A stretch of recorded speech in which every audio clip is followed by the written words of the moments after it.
बारिश में गरीब की ऊंची झोपड़ी, अमीर का नीचा मकान। चारों तरफ बारिश और तूफान का माहौल था। सुबह का समय था और नेहा की आंख खुली थी। अचानक ही उसने देखा कि तेज बारिश शुरू हो जाती है और कुछ ही पलों में घर में पानी भरने लगता है। ये देखकर नेहा बहुत परेशान हो जाती है क्योंकि उसके घर का सारा सामान बारिश की वजह से खराब हो गया था। तभी उसने अपने पति निखिल को जगाते हुए कहा, निखिल, निखिल, जल्दी उठ जाओ, बारिश आ गई है, फिर से घर में पानी भर जाएगा। चलो जल्दी जल्दी पानी बाहर निकलवाने में मेरी मदद करो। पानी बहुत ज्यादा है, मैं अकेले सारा पानी घर से बाहर नहीं निकाल पाऊंगी। अरे क्यों मुझे परेशान कर रही हो? अभी सुबह के 7 बजे हैं। तुम जानती हो मैं 9 बजे उठता हूँ। मेरी नींद को खराब मत करो, जाओ यहाँ से। वैसे भी अगर घर में पानी भर गया है तो उसे अभी भी निकालना है और थोड़ी देर बाद भी निकालना है, तो पानी थोड़ी देर बाद निकाल देंगे। अभी मुझे थोड़ी देर आराम करने दो। ये सही है तुम्हारी नींद खराब ना करो, भले ही चाहे घर बारिश का पानी भरने से खराब हो जाए। कितनी बार बोला है तुमको कि घर थोड़ा ऊंचाई पर ले लेते हैं। जब देखो इस घर में पानी भर जाता है और सबको परेशानी होती है, लेकिन तुम हो जिसे मेरी कोई भी बात समझ में नहीं आती। नेहा के लाख ताने देने और बार बार निखिल को जगाने पर भी निखिल नहीं जागता। इसके बाद नेहा खुद ही एक बाल्टी उठाती है और अपनी साड़ी को अपनी कमर में कर लेती है और खुद ही घर से पानी बाहर निकालते हुए अफसोस करने लगती है और खुद से ही पछताते हुए कहती है, गांव में सबसे पक्का मकान है हमारा, लेकिन इतने निचले स्तर पर है कि हल्की सी बारिश होती नहीं कि घर में पानी घुस आता है। ऐसा लगता है जैसे किसी बीच पर रह रहे हो। कोई लहर आई और पूरे घर में पानी भर गया। नेहा इस तरह बड़बड़ाए जा रही थी और निखिल की नींद भी टूट जाती है। अब निखिल भी मुंह टेढ़ा करके बाल्टी उठा लेता है और घर से पानी बाहर निकालने लगता है, लेकिन उसका मन बहुत ही चिड़चिड़ा हो चुका था। इस घर में मुझे बिल्कुल भी चैन नहीं है। सोचा था 1-2 घंटे आराम से सोऊंगा। रात भर बच्चे रोते हुए मुझे सोने नहीं देते और सुबह तुम शुरू हो जाती हो। मैं तो परेशान हो गया हूँ। पक्का मकान बनवा कर भी बारिश में मुझे थोड़ा सा भी आराम नहीं है। इससे अच्छा अपने पड़ोसी रामू की तरह ऊंचाई पर एक कच्ची झोपड़ी बना दी होती, तो इस तरह रोज सुबह उठकर घर से पानी तो नहीं निकालना पड़ता। वो लोग बारिश का पानी अपने घर से निकालने की कोशिश कर ही रहे थे कि तभी नेहा ने गौर किया कि उस पानी में मिट्टी आनी शुरू हो गई थी। ये देखकर नेहा को गुस्सा आ गया। ये सब क्या है? लगता है फिर से पायल के घर से मिट्टी हमारे घर में घुस रही है। खुद तो इतनी ऊंचाई पर झोपड़ी बनाकर बैठ गई है, फिर भी इतनी अकल नहीं है उसे कि अपनी झोपड़ी और उसके आसपास की मिट्टी को पक्की करवा ले। उसकी वजह से पड़ोसियों को परेशानी होती है। तभी नेहा गुस्से में बाहर आती है और पायल को आवाज लगाती है, पायल, तुम्हें कितनी बार कहा है कि तुम्हारे घर की ये मिट्टी मेरे घर में नहीं आनी चाहिए। तुम्हारी झोपड़ी तो इतनी ऊंचाई पर है, पर तुम्हारी ये मिट्टी बारिश में बहकर मेरे घर में घुस जाती है और मेरा पूरा घर गंदा हो जाता है। कम से कम झोपड़ी ही बनानी थी तो नीचे बना लेती। नेहा पायल को आवाज लगाकर खरी खोटी सुना ही रही होती है कि तभी पायल भी ठुमकते हुए बाहर आती है और कहती है, तुम तो ऐसे बोल रही हो जैसे ये बारिश मेरे मायके वालों ने करवाई है। अब बारिश हो रही है तो उसमें मैं क्या कर सकती हूँ? इतना था तो तुम भी अपना पक्का मकान किसी ऊंचाई पर बनवा लेती, फिर तुम्हें इतना परेशान नहीं होना पड़ता। रोज सुबह बाल्टियां लेकर घर से पानी निकालने में लग जाती हो और बेकार में मुझे सुनाती हो। भले ही हम लोग जितने गरीब हैं, हमने अपनी झोपड़ी ऊंचाई पर बनाई है, तुम भी तो अपना पक्का मकान ऊंचाई पर बना सकती थी। अगर तुम्हारी तरह हमारा घर भी नीचे होता तो हम भी बाल्टी लेकर सुबह सुबह घर से पानी निकालने में लगे रहते। इसी तरह दोनों ही एक दूसरे को सुनाए जा रही थी। दोनों के बीच में अब तकरार धीरे धीरे बढ़ने लगती। तभी दोनों के पति आकर दोनों को खींचकर घर के अंदर ले जाते। दरअसल किसी समय में ये दोनों सहेलियां थी और आपस में बहुत अच्छे से साथ में रहा करती थी, लेकिन जब से नेहा ने अपना पक्का मकान नीचे और पायल ने अपनी कच्ची झोपड़ी ऊपर बनाई थी, तब से इन दोनों की किसी ना किसी बात को लेकर लड़ाई होती ही रहती थी। ऐसे ही दिन गुजरते हैं। एक दिन ऐसे ही धीरे धीरे बारिश तेज हो जाती है। नेहा का पूरा परिवार साथ में बैठकर डाइनिंग टेबल पर खाना खा रहा था कि तभी नेहा की बेटी पिंकी को तेज बदबू आती है। माँ देखो ना, कितनी गंदी बदबू आ रही, जैसे नाली से बदबू आ रही हो। तभी नेहा और पिंकी का ध्यान अपने घर में आ रहे पानी पर जाता है, जिसमें नाली का पानी भी आ रहा था। हे भगवान, अब तो घर में नाली का पानी भी घुसने लगा। इस बदबू में मुझसे खाना नहीं खाया जाएगा। आप कुछ करते क्यों नहीं हैं जी? मैं क्या कर सकता हूँ? मेरी सारी सेविंग्स तो इस घर को पक्का बनवाने में लग गई और अब मेरे पास इतने पैसे नहीं है कि मैं कुछ और कर सकूं। हमें ऐसे ही एडजस्ट करना होगा। आप सब लोग इस तरह की बातें क्यों कर रहे हैं? देखिए तो इस तरह डाइनिंग टेबल पर बैठकर खाने में कितना मजा आ रहा है। चारों तरफ पानी भरा हुआ है, ऐसा लग रहा है जैसे बीच पर बैठकर खाना खा रहे हैं या फिर बोट पे बैठकर। बस बस, अपने पापा की तरफदारी करना बंद कर और चुपचाप खाना खाने पर ध्यान दे, और एक थप्पड़ लगाऊंगी तो अपनी सारी मस्ती निकल जाएगी तेरी।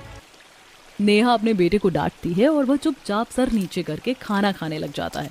जहाँ एक तरफ नेहा का पूरा परिवार अपने पक्के मकान में दुखी था क्योंकि उसमें पानी भर जाता था, तो वहीं दूसरी तरफ पायल भी अपनी झोपड़ी में जगह जगह बर्तन रख रही होती है। और उसे ये करते देखकर उसकी बेटी सीमा ने कहा, मम्मी आप ये क्या कर रही हो? जब भी बारिश आती है पूरे घर में जगह जगह पर बर्तन रख देती हो, अजीब लगता है घर देखने में। तो तू ही बताना बेटी, हम क्या करें? पहले तो हम इतने गरीब हैं कि हम अपनी झोपड़ी को पक्का नहीं करवा सकते, और ये झोपड़ी भी हमने इतनी ऊंचाई पर बना ली कि नीचे उतरते हुए भी डर लगता है, और ऊपर से ये झोपड़ी कच्ची है तो हल्की सी बारिश होती है और उसमें पानी टपकने लगता है। किसी का उस पानी पर पैर ना फिसल जाए इसलिए मैं जगह जगह बर्तन रख देती हूँ। कोई बात नहीं मम्मी, जब मैं पढ़ लिख कर बड़ी हो जाऊंगी तो फिर मैं अपनी सैलरी से पूरे घर को पक्का करवा लूंगी और एक बड़ा सा महल भी खरीद लूंगी आपके लिए। बेटा, जब तक तू बड़ी होकर हमें महल देगी तब तक तो हम इस पानी से तुम लोगों का बचाव करते हुए ही अपने प्राण त्याग दूंगी, पर तुमने हमारे बारे में इतना सोचा, यही बहुत बड़ी बात है। तभी वहाँ पर पायल के पति ने आकर कहा, मैं सोच रहा हूँ कि थोड़े पैसे जमा हो जाएं तो अपनी झोपड़ी को पक्का करवा लूं। वैसे भी सब लोगों को लगता है हमारी झोपड़ी ऊंची है तो इसमें पानी नहीं भरता होगा, लेकिन वो लोग इतना दिमाग नहीं लगाते कि हमारी झोपड़ी कच्ची है, इसमें पानी भरता नहीं है लेकिन पानी टपकता तो है। यही कारण था कि पायल और रामू किसी को भी अपने घर पर नहीं बुलाया करते थे, क्योंकि वो जानते थे कि जब कोई भी रिश्तेदार या दोस्त उनके घर आएगा तो वही समझ जाएगा कि ऊंचाई पर झोपड़ी बनाने के बाद भी पायल और रामू बिल्कुल भी खुश नहीं थे। बारिश का मौसम शुरू हुआ ही था और अक्सर ही बारिश आ जाया करती, जिस वजह से पायल और नेहा दोनों ही परेशान रहा करती, लेकिन एक दूसरे के आगे ये दिखावा करती कि वो दोनों ही बहुत खुश है। एक दिन पायल अपनी ऊंची झोपड़ी से उतर रही होती है कि तभी उसका पैर फिसल जाता है और नेहा उसे गिरते हुए देख रही थी। यही होता है जब कोई ज्यादा अपनी ऊंची झोपड़ी पर इतराए। ये तो वही बात हो गई कि ऊंची दुकान और फीके पकवान। अब आया ना मजा जब जमीन चटनी पड़ी। क्या औरत हो तुम, तुम्हारे सामने मैं गिर गई और तुम मेरी मदद करने की जगह ताने कस रही हो, क्योंकि जब मैं रोज सुबह अपने घर से पानी बाहर निकालती हूँ तब भी तुम अपनी झोपड़ी की खिड़की से खड़े होकर तमाशा देखती हो और मुझ पर हंसती हो। आज मैं हंसी तो तुम्हें बुरा लग रहा है? कोई बात नहीं, ये तो मेरी चप्पल पुरानी हो गई थी जिस कारण मैं गिर गई, वरना मुझसे ज्यादा परेशान तो तुम अपने इस पक्के मकान में रहती हो। मैं तो अपनी ऊंचाई पर बनी हुई झोपड़ी में बहुत खुश हूँ। पायल अब दर्द में तड़प रही थी, फिर भी वो इतराते हुए वहां से चली जाती है। पायल की बात सुनकर नेहा की भी बोलती बंद हो जाती है और वो उसे कोई जवाब नहीं दे पाती। कोई बात नहीं, एक दिन तो मेरा भी आएगा और फिर मैं तुम्हें बताऊंगी कि तुम अपनी नीचे बने हुए पक्के मकान में कितनी ज्यादा दुखी हो। याद रखना, तुमसे इस हंसी का बदला तो मैं लेकर ही रहूंगी। पायल ये बोलकर दर्द में लंगड़ाती हुई वहां से निकल जाती है। अगले ही दिन पायल अपनी कच्ची झोपड़ी की बालकनी में खड़े होकर चाय की चुस्कियां ले रही होती है और बाहर हल्की हल्की बारिश हो रही थी। तभी उसने देखा कि नेहा पानी भरे रास्ते पर हाथों में सब्जियां लेकर चल रही थी। अभी वो घर आई ही थी कि उसके घर पर भी उसने देखा कि चारों तरफ पानी भरा हुआ था। तभी उसका पैर फिसल जाता है और वो गिर जाती है। हे राम, मेरी कमर टूट गई, आग लगी इस बारिश को। कितनी तेज बारिश हो रही है और कितनी तेज लगी है। चलो, मेरे लगी कोई बात नहीं, लेकिन सारी सब्जियां पानी में बह गई। अब मैं रात को खाने में क्या बनाऊंगी? अब ये देखने के बाद पायल ने हंसते हुए अपनी झोपड़ी से बोला, कितना मजा आ रहा है इस तरह बालकनी में खड़े होकर चाय की चुस्कियां लेते हुए अपनी पड़ोसन को परेशान देखने में। कोई बात नहीं, कोई उस दिन मुझे देखकर हंस रहा था जब मैं गिरी थी। आज मेरा दिन है, मैंने भी किसी को गिरते हुए देख लिया, सड़क पर भी और नजरों से भी। हाँ ठीक है, ज्यादा इतराने की जरूरत नहीं है। जैसे ही हमारे पास पैसे आएंगे हम अपना मकान ऊंचाई पर बनवा लेंगे और उसके बाद कम से कम हमारे पास पक्का मकान तो होगा, तुम्हारी तरह कच्ची झोपड़ी नहीं। नेहा लंगड़ाते हुए उठती है और उसके बाद अपने घर में चली जाती है। थोड़ी ही देर में बाहर आकर वो फिर से बाल्टी से घर में घुसा हुआ पानी निकालने लगती है। हद है, रोज सुबह उठो और ये मेहनत करने लग जाओ, जिसके पैसे भी नहीं मिलते। घर का सारा सामान तो पानी पड़ने से खराब होने लगा है। नेहा और पायल ऐसे ही अफसोस में अपनी जिंदगी गुजार रहे होते हैं, लेकिन वो हमेशा एक दूसरे को ये जाहिर करते हैं कि वो दोनों ही बहुत ज्यादा खुश हैं। एक दिन ऐसे ही झमाझम बारिश हो रही थी तो नेहा के दोनों बच्चों ने उसके पास आकर कहा, माँ कितनी देर से बारिश हो रही है, हम तो घर से पानी निकाल निकाल कर थक गए हैं। क्या अब थोड़ी देर इस बारिश में खेल ले, हमारा भी मन लग जाएगा। हाँ माँ, आप खुद देखिए ना, कितनी देर से बारिश हो रही है, हम थक गए हैं पानी निकाल निकाल कर, और हमारे कपड़े भी भीग गए हैं। हम ज्यादा दूर नहीं जाएंगे, बस यहीं घर की दहलीज पर ही पानी में खेल लेंगे। हाँ मेरे बच्चों, वैसे भी तुम दोनों भी दोपहर से पानी निकाल निकाल कर थक गए होगे। थोड़ी देर खेलो, पर ज्यादा देर बारिश में मत नहाना, वरना बीमार पड़ जाओगे। राहुल और पिंकी अपनी माँ से इजाजत पाकर खुश हो जाते हैं और दोनों ही अपने घर की दहलीज पर बारिश में खेलने लगते हैं। वह कागज की नाव बनाकर बारिश में चला रहे थे। देख पिंकी, मेरी नाव सबसे मजबूत है और कितनी दूर तक जा रही है, जबकि तुझे तो नाव चलाना ही नहीं आता। दोनों भाई बहन ऐसे ही प्यार से एक दूसरे के साथ खेल रहे होते हैं तो वहीं पायल की बेटी सीमा अपने घर की झोपड़ी की खिड़की से उन्हें देख रही थी। माँ, क्या मैं भी थोड़ी देर के लिए नीचे खेलने जाऊँ? कितनी अच्छी बारिश हो रही है, मेरा भी बारिश में नाव चलाने और नहाने का मन कर रहा है। मैं थोड़ी देर में वापस आ जाऊंगी। नहीं मेरी बच्ची, तू नीचे नहीं जा सकती। तू जानती है कि हमारा मकान ऊंचाई पर है। अगर तू नीचे गई और उतरते या चढ़ते हुए तेरा पैर फिसल गया तो तुझे चोट लग जाएगी। तुझे बारिश खिड़की से देखनी है तो देख ले, तू नीचे नहीं जाना। और हाँ, जब ये टपकने वाली जगह से बर्तन पानी से भर जाए तो बर्तन बदल देना। अपनी माँ की ये बात सुनकर सीमा ने अपने मन में कहा, काश हमारा मकान भी नीचे होता तो मैं भी सब बच्चों की तरह इस बारिश में खेल सकती, इस बारिश का मजा ले सकती। राहुल और पिंकी ऐसे ही बारिश में खेल रहे होते, बारिश का आनंद ले रहे होते हैं। तभी पिंकी की नजर सीमा पर जाती है और वह अपने भाई राहुल से कहती है, राहुल देखना, वो सीमा के कितने मजे, उसे बारिश में भीगना भी नहीं पड़ रहा और उसे रोज अपने घर से बारिश का पानी बाहर भी नहीं निकालना पड़ता। कितने आराम से वो खिड़की से हमें बारिश में नहाता हुआ देख रही है। काश हमारा घर भी ऊंचाई पर होता। हाँ, तू सच कह रही है पिंकी, सीमा को बार बार बारिश में नहाना भी नहीं पड़ता और उसकी झोपड़ी के अंदर पानी भी नहीं भरता है, क्योंकि उसकी झोपड़ी ऊंचाई पर है। बड़ों की बात तो अलग ही थी। यहाँ दोनों परिवार के बच्चों को भी लगता था कि उन लोगों की जिंदगी सामने वाले से खराब है, जबकि हर कोई अपने हिस्से की परेशानी को झेल रहा होता है। ऐसे ही एक दिन मौसम बहुत साफ था। ये देखकर पायल भी बहुत ज्यादा खुश थी, क्योंकि अब उसकी कच्ची झोपड़ी में पानी नहीं टपकने वाला था। उसकी बेटी सीमा स्कूल गई हुई थी। थोड़ी ही देर में मौसम अचानक से अपना रुख बदल लेता है और तेज बारिश होने लगती है। जैसे ही पायल की बेटी सीमा घर में आती है तो पायल उसे देखकर हैरान रह जाती है। ये क्या सीमा, तूने पूरे घर में मिट्टी मिट्टी कर दी। तेरे जूते में कितनी मिट्टी लगी हुई है। अब मुझे पूरा घर फिर से साफ करना पड़ेगा। माँ, अब मैं इसमें क्या कर सकती हूँ, और ऊपर चढ़कर आने में पैरों में मिट्टी अच्छे से जम जाती है, इसलिए पूरा घर गंदा हो गया। अब अचानक बारिश शुरू हो गई तो इसमें मैं क्या कर सकती थी। अगर मैं नंगे पाँव आती तो मेरे पैरों पर चोट लग जाती। हाँ मेरी बच्ची, मुझे माफ कर दे, तुझे नंगे पैर आने की कोई जरूरत नहीं है। तू जूते में ही आया कर। ये घर जितनी भी बार गंदा होगा मैं साफ कर लूंगी, लेकिन अगर तुझे चोट लग गई तो ये मुझसे सहन नहीं हो पाएगा। दोनों परिवार बारिश की वजह से अपनी अपनी जगह दुखी थे। ऊंचाई पर बनी हुई झोपड़ी कच्ची थी, जिस वजह से उसमें पानी टपका करता और ऊंचाई पर चढ़ने और उतरने में भी लोगों को परेशानी हुआ करती, खतरे का सामना करना पड़ता। वहीं नीचे बने हुए पक्के मकान के अंदर कभी नाली का पानी भर जाता तो कभी बारिश का पानी। उन लोगों का चलना फिरना भी मुश्किल हो गया था। एक रात बहुत तेज तूफान आ रहा था और नेहा ने अपने पति से कहा, निखिल, इतनी बारिश देखकर आप सो कैसे सकते हैं। आपको पता है, अगर हमारी आंख लग गई और बारिश तेज हो गई तो हमारे पूरे घर में पानी भर जाएगा। और बारिश का ये हाल देखकर तो साफ पता चलता है कि इस बार बारिश बहुत ज्यादा तेज होने वाली है। हमारे घर का सारा सामान बह जाएगा। तभी तो सो रहा हूँ नेहा, क्योंकि सुबह हम सबको पानी निकालने की मेहनत करनी है।